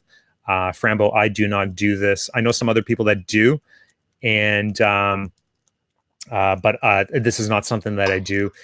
We just get a budget and we basically just generate as many leads as we possibly can within that budget, and that's about it. So I don't think Matt does this either, and I don't think Austin does this either. However, so we're just Frambo had I hope I'm saying his name right, and I've talked to him so many times. He's a cool guy. But he posted a question in the group about guaranteeing the number of leads for your client. And so do we offer any packages that guarantees a certain amount of clients? And I just said no. We don't. I mean, we could very easily. I guess if somebody requested it, I probably would. But as far as that number, it would depend on location for the most part, because if they are somebody in the Midwest, somebody in a small rural town versus somebody who's in LA, it's going to depend on their ad spend, right? Somebody in LA, I'm probably going to guarantee on a $500 ad spend, I'll probably guarantee something like 50, maybe even less as far as the number of leads. Somebody in the Midwest, I'll probably guarantee closer to 100. Yeah. But again, it depends. Well, I think it also depends on budget and all that kind of stuff too. Well, exactly. But I think it's very doable, and I think it's very enticing for clients if you can come up with a sort of a package that guarantees a certain amount of leads for that client. Right. It's just not something that we do. It's not something that I've ever had to do. A lot of our clients, I think we're doing, we're generating 100 to 250 leads a month for a lot of our clients. Budgets range between 500 to 1,000. Some of them are a little bit more, but that's usually where it's at. And again, we could probably spend a little bit more money, but it's I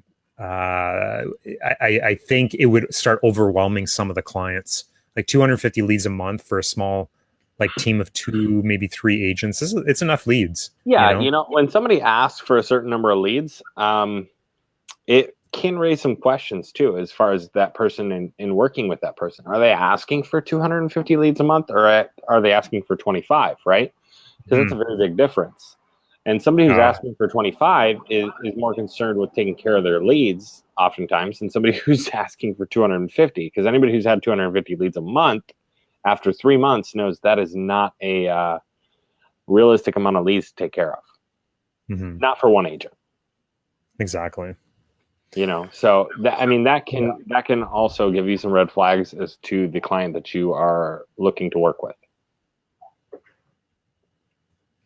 Okay, guys, Shayne, that's a great question. I know you wanted to end it right there, but I'm going to ask you one more question. Shayne, what are some red flags that you see in clients that you may choose not to work with, or may be cautious of working with? Red flags. Okay, I had one recently. Because I think there's a lot of people out there worried about client acquisition, and they're worried about, not having enough money to go forward or something like that. And so they take on any client they can, and that's very dangerous. Right from the beginning when I started, I think my first client I fired within 24 hours because I just knew that it was not going to be a good fit, right? The expectations did not match the budget by any means. And I knew that this was going to be a ton of work for very little money. And truthfully, the guy needed about $10K a month to be able to move forward. And I was going to do it for 500. And I was like, nope, you know what? After 24 hours, and he was asking, why haven't you charged me yet? Well, because there were a couple of red flags that I was watching for that came to fruition. And now I don't think it's a good fit. And, that's what I told him. I told him, I don't think this is a good fit, you and I. And he tried to talk me out of it. It was pretty funny. He's like, no, we're a great fit because of this, this, and this, right? And he's offering me a commission of the sale, which, for those of you who are interested in a commission of the sale, there's the red flag. That's a red flag. Okay. That is a red flag. And not only that, but you cannot accept a commission to sale unless you're licensed, which fortunately I was licensed, so I could accept it. And I was thinking about it for about 24 hours, and I just changed. I'm gonna, I think one of these days I'm going to bring one of my clients on here. He's a 25-year veteran real estate agent. He's also a trainer. He's also an owner. And he's opened multiple brokerages. He can tell you all about you. If you guys think as a marketer, you're going to have an easy time collecting your commissions, I'll let him tell you stories about agents trying to collect commissions from each other. Yeah, referrals. I mean, I've got stories about that. I mean, there's times where you give a referral to somebody that's a close friend, even, right? And then you may or may not ever see that commission. In my case, it took me over a year to see one of my commission checks from somebody that I had referred a deal to. Who, we didn't do the paperwork up front just because we were good friends, so it wasn't a big deal. But it was a big deal once it was a year later. But it's not so bad. If you're a licensed agent, then you can register it with the brokerage, and so that makes it a little bit different. But you better be how do you say you're generating 100 leads a month, and what are you going to do? Register 100 leads a month with the brokerage? Right. Makes no sense. You're going to have to be qualifying those leads. You're going to have to be calling them and making sure that whoever you're referring those leads to are good leads, and then you can register those with the brokerage, and then pass them on to another agent. Well, and it's not even so much good leads. It's you have to register every single lead because you don't know if it's a good lead until you talk to them. Somebody can fill out a form. That's what I mean. You're gonna have to follow up with them, right? Exactly. If you don't have an ISA team of your own, not third party, if you don't have an ISA team of your own, I would highly, highly suggest you stay away from commission deals, even if you are licensed. But going back to that, Shayne, what are some red flags that pop up besides commission deals when you were talking we'd have to stay on until midnight. I have so many. Just give us your top three. I don't know what my top three are, but I just some recent ones. One red flag I had was a client that I was talking to, and this probably could be something that comes up fairly often, but she was like, I really don't want to I just want clients to come to me. I don't really want to make phone calls. I just I really believe in relationship building. What's the term where you're attractive marketing is the term she used. I'm like, that is the new term. I know, and I'm like, what book did you just read? Right, that's what I was thinking in my head, and I'm like, okay, well, that's great. I don't think we're a good fit, and then I walked away from that one. So that was a pretty big flag with somebody that doesn't want to. Well, and think about that. If you're doing attractive marketing, what do you have to do? You have to do a ton of branding marketing, and it's going to take 6 months to even start to see a return. Okay. And then once you start to see a return, it's going to depend on your agent's ability to attract people. Because if people don't like your agent, if they don't like the way that they talk, the way that they look, the way that, whatever the branding is, if they don't like the branding, they're out. So you've got 6 months that you're going to be working with this person before you can even look at the results. Yeah. And the worst part about this. Yeah, and anybody that's asking for anybody that's saying I don't want to do phone calls, I just want to sit there and wait for deals to fall in my lap. Well, guess what's going to happen? You're going to generate leads. Nothing's going to happen with those leads. And the reality is you got to find agents that are willing to hustle and pick up the phone. That's what you need to find. So that was a big red flag. Anybody that's, I don't know. I had another one that was trying to get really creative with the services and the fee and all this stuff, and that was just another. Okay, I'm not interested in sort of this type of creativity that you're doing here. Another red flag, basically, to me, you don't have the money to do this kind of stuff. I think another big issue that I see, or another red flag that I see, is when they start talking about all kinds of other marketing services. So, it's like, okay, you're probably the kind of guy that's hopping around from one to the next, right? Yeah. And like Austin said earlier, working with people that are already working with Zillow, leads are a great client, especially if they've been with Zillow for a long time. They understand this, right? Or if they've been doing Google AdWords for a long time, they understand the cost, they understand the marketing, they understand the value, they understand what they need to do to convert those leads. So, you know, I mean, there's a lot of other red flags, you know. Yeah, I just the one about, you know, wanting to just wait for leads to fall in their laps was a big one for me, and that was a recent one, so that's why I remember it. Mm-hmm. No, that makes sense. But I mean, what are some of the other ones that have come up that you've been like, oh, okay, that's kind of a no-go? I mean, what have been your instant no-goes? Well, okay, definitely anything that like when somebody wants to talk commissions, right? That's a big one. Like for me, I don't want to be dealing with that.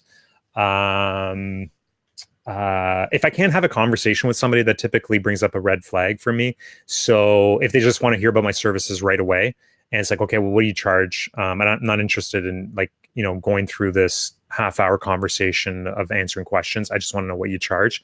That's typically red flag. Like, if I can't have a conversation with you, what's going to happen, you know, in 3 months from now or 2 months from now? Well, we need to get on the phone. We got to start, you know, troubleshooting your conversion rates and things like that. Like, if I can't have that conversation and that rapport with you right now, then it's just not going to work out. So, and I think that's another, you know, sort of, I've been pretty picky with my clients. So it's like, but most of them have been in person. People have met in person, you know, built rapport like that. Okay. So I guess, I mean, so we've got the commission thing. What about people who are asking about, I guess, way too many details? Like, I guess I'm trying to think of how I would describe that. Like, for instance, I had somebody who wanted the landing page to work a certain way. You know, they wanted certain questions to be asked. They wanted, I guess they wanted a lot more involvement than initially we talked about. See, the thing is, I don't get that kind of stuff. Okay. Yeah, like I really like, and you've been on my sales calls and stuff like that. Mm-hmm. I really try and address a lot of those types of problems way before we ever get into that kind of stuff. Okay. I've never had a client ask me, I want to see the ads. I've never had that. I've never had a client say, you know, I think every one of my clients has given me their Facebook username and password to set up the ad accounts. Really? Really? Yeah. I'm just that kind of guy, dude. I'm Canadian. So trustworthy. Canadian, he would. I really honestly think every single client has given me their username and password for Facebook and whatever other accounts. In fact, like all my clients right now, I have access to the MLS. So it's like to the back end data for all the accounts. So I have they've created administrative accounts for me under them. So I'm basically their assistant on the MLS. So I have access to all the MLS data. So I've never really had that problem where people are like, okay, well, I want to do this. I had one client at one point, one of my first clients, who eventually turned into a $5,700 account. But we started out at $200. It was one of my accounts that I ended up scaling and growing. That guy there, when we first started, I found him in the ClickFunnels group, which was crazy.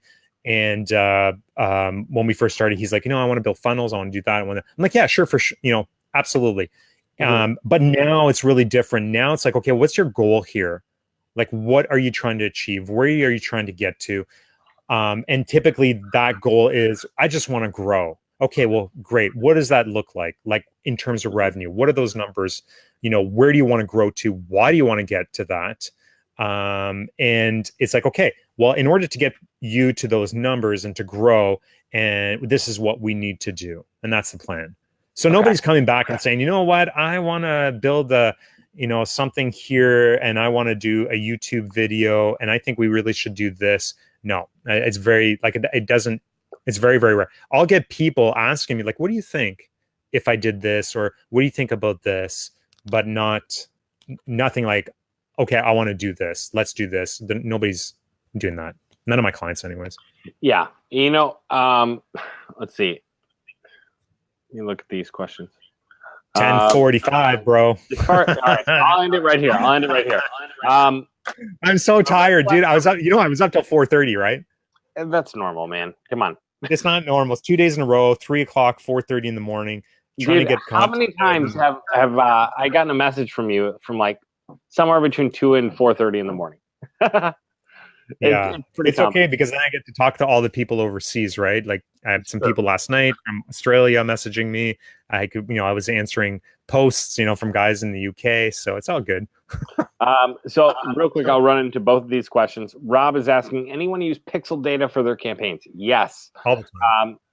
Retargeting campaigns will use pixel data for sure. David is asking, another red flag. Sure. Can you send me some leads, but will they close? Yeah, that's another red flag for me. It was when somebody's really focused on the conversion rate of a certain lead type. Typically, that's the thing. Like, I never get that because I address all that way before they even ask that question. I tell them, like, okay, this is what your expectations are. This is what you're going to get. This is your closing rate. This is, and we start talking about that. It's like, okay, well, what do you think you can close your leads at? So this objection or this sort of red flag. Well, you're heading it off way before an objection. Yeah. So they know, like by the time we start, building out ads and things like that, or even before we send out a proposal, they know what those conversion rates are going to be like. And anybody who's worked with me knows like that is the same approach that I focus on is whatever your objections have been in the past, whatever concerns have been there in the past, like that needs to be addressed in the presentation so that those go away. Right? You want as few questions at the end as possible.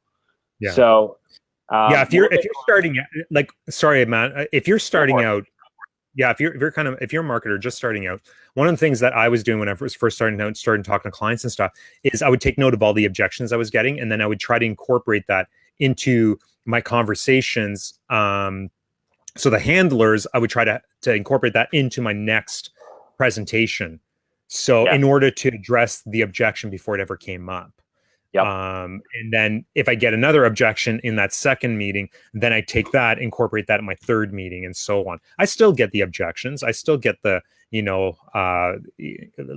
pricing objections, we're not ready right now. Like I get a lot of those, but it's very rare that I get anything else. Like I don't get Facebook leads or like not very often I get, problems with conversion rates or anything because I'm addressing that way before that can ever come up. Right. And I mean, I guess for me, as far as conversion rates, typically I try to address it ahead of time. If I'm running into conversion rate questions a lot, I'll rework my presentation because clearly I'm missing something. But also, if somebody's focused on the conversion rate of a single lead source, I want to know what their conversion rates are on other lead sources, right? Mm-hmm. Because this is somebody who's asking a lot of questions, and chances are they don't have a lot of data, right? Yeah. So the reason that I'll put that back on them is because I want to see what are your lead conversion rates on, Zillow or Realtor.com or whatever. And can you send those to me? That's another really powerful question. Can you send those to me? Because they'll say one number, but a lot of times they do not have that number down anywhere. It's just a made up number. Yeah. It's just a made up number. Yeah. We convert Zillow at 12%. Really? Could you send me your data? We don't really have it in that format. We just kind of, we eyeball it, or we're just aware of what's going on. Like, exactly. No, you're really not. If you're not tracking it, you're just guesstimating. So, if somebody's throwing out a lot of numbers about conversion rates, that really makes me concerned because of the fact that do they A, know their conversion rates, or B, understand conversion rates? Right? Mm-hmm. Because if they know their conversion rates and they can say, hey, our SEO leads are converting at 1.4%. Perfect. Like, I actually like those type of people, right? Because they'll understand when I say it's going to be 4 to 6 months before you see a pending. But if they don't know their conversion rates yet, chances are, like, they're going to be very, very cautious when I talk about a 1.8% conversion rate. True. Yeah.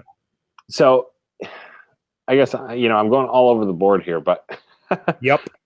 Basically, let's end this. If they know their conversion rates, I'm happy. If they do not know their conversion rates and they start asking conversion rates, then I simply bring up the objection handler where I say, you know what? If I give 100 of these leads to you, or if I give them 100 leads to another agent, we're going to get 2 different results. So it really depends on your ability to convert. That's what I'll tell them. Makes sense. And with that, okay, guys, if you guys Call it a listen to night. the end, we always. What's that? I said, with that, let's call it a night. Yeah, guys, remember we're as I mentioned, we're trying to grow this group a little bit. If you know anybody that can benefit from this group and all the content and all the value we keep adding to it, hey, how's it going? I don't think I've ever met you. Hey. My wife goes to karaoke night every Thursday because I have. Oh yeah. Hey, yeah. Why don't you sing us something? You gonna sing something? I only rap. You only rap. That's okay. Shayne said that'll work. That'll work. All right, We need some entertainment on the show. I'll have a few of these, and I'll come back and rap for you guys. Okay, sounds good. Well, we'll be waiting. So we're extending the show, waiting for Alexa. We're gonna extend the show for Alexa. We're gonna wait for her here. When's she gonna be back? She should be back in 5 to 10 minutes, right?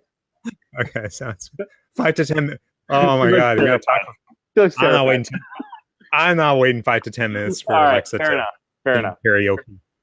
But that might be interesting, you know. Getting your wife on whiskey. Get the wives on Whiskey Thursday singing karaoke. Oh my gosh, that would be amazing. Like a little 5-minute thing. That'd be crazy. But yeah, guys. Like I was saying before, we're trying to grow this group. What? She took your whiskey? Steal my whiskey. I'm like, no. Well, that's get your own Anyways, drink. We are trying to grow the group. So go ahead, Shayne. So, this is one thing I've done, and this might be a pointer to you, Matt, is so when Rochelle and I met, like really quickly, I figured out what she didn't like to drink. Mm-hmm. And then that was the drink of choice for me. So you figured out what she didn't like to drink, and then that became your drink of choice. Yeah, because now I always have booze in the house. I'm just kidding. That's thinking. I'm just kidding. She does. Yeah, she doesn't drink that much, anyways. No, you're gold. So awesome. Well, we made it almost 2 hours. Okay, let me finish up, because if you're still here or if you're watching the replay and you get to the end, again, #Trooper. This is what we always do at the end. But guys, again, we're trying to grow the group here because we want to do more of these lives. Tuesdays, we want to do a vendor special Tuesday. So vendor lives, where we bring on vendors to, unfortunately, there's no alcohol or anything like that, so we can't get them drunk and steal their secrets. But maybe we can get some free trials and some other cool things. At least maybe get some demos. Who knows what we can do, right? So, but we need to grow the group to at least around 1,500 before we can start that. And we really, really like to start that very soon. I think there's going to be a lot of value in that, and a lot of benefit. Throw in a donate button, and we can send a bottle of whiskey out to our vendors. We could do that, yeah. No, I'm just kidding. No, we don't do that. Just if you know anybody that can benefit from the group, make sure to tag them, invite them into the group, or share these Whiskey Thursdays with anybody else that you know that might be interested. Or if somebody mentions anything about real estate in another group somewhere, you could always drop the real estate marketing and conversion mastery group in there, letting them know that this is the best awesome group that is out there on Facebook right now. So. And what you had mentioned earlier is we have a YouTube channel where you can actually grab those videos and share those on your Facebook profile. Sorry, I am like carefully holding on my glass here because my wife is waiting for me to set it down. What is she doing? Like, go get your own glass. Don't you have some wine or something? Okay, with that, Matt, I'll let you battle out your last drink with your wife. But this might be actually kind of fun. Maybe we should just just wait and see the camera and see what happens. Yeah, let's just see what happens here. We're gonna wait and see what happens. There you go. There goes your wife. There you go. So that is what happens at the end of Whiskey Thursdays. So with that, guys, thank you so much for tuning in. If you have questions, drop them in the comment. We'll try and get those later. But again, thank you so much. Go ahead and spread the word. Go ahead and share the YouTube videos and bring more people into the group, because the more people that see this, the more we're able to do it and bring you amazing content. So also, if you have suggestions for things that you want to see, post them down below in the comments, and we'll work on getting that stuff out there for you. Yeah, because there's like 50, what is it, 52 weeks in a year? That's a lot of Whiskey Thursdays, man. Yeah. Like we're going to have to, there's a lot of content to produce there.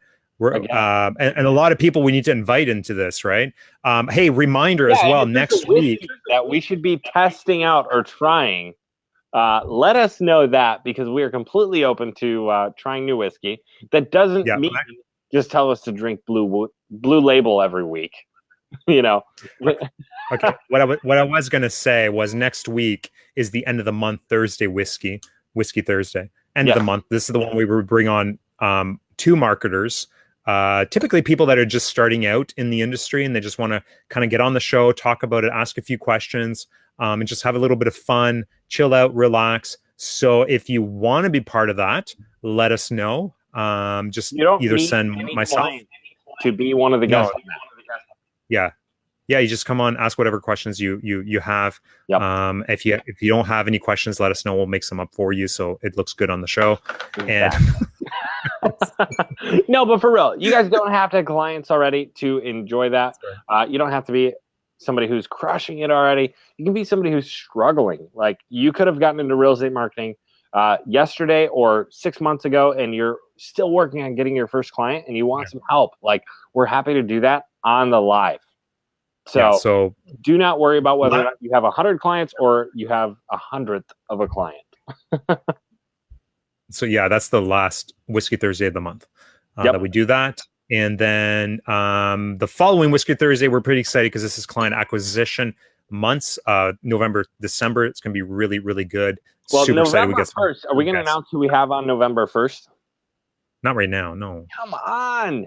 Okay, fine. No.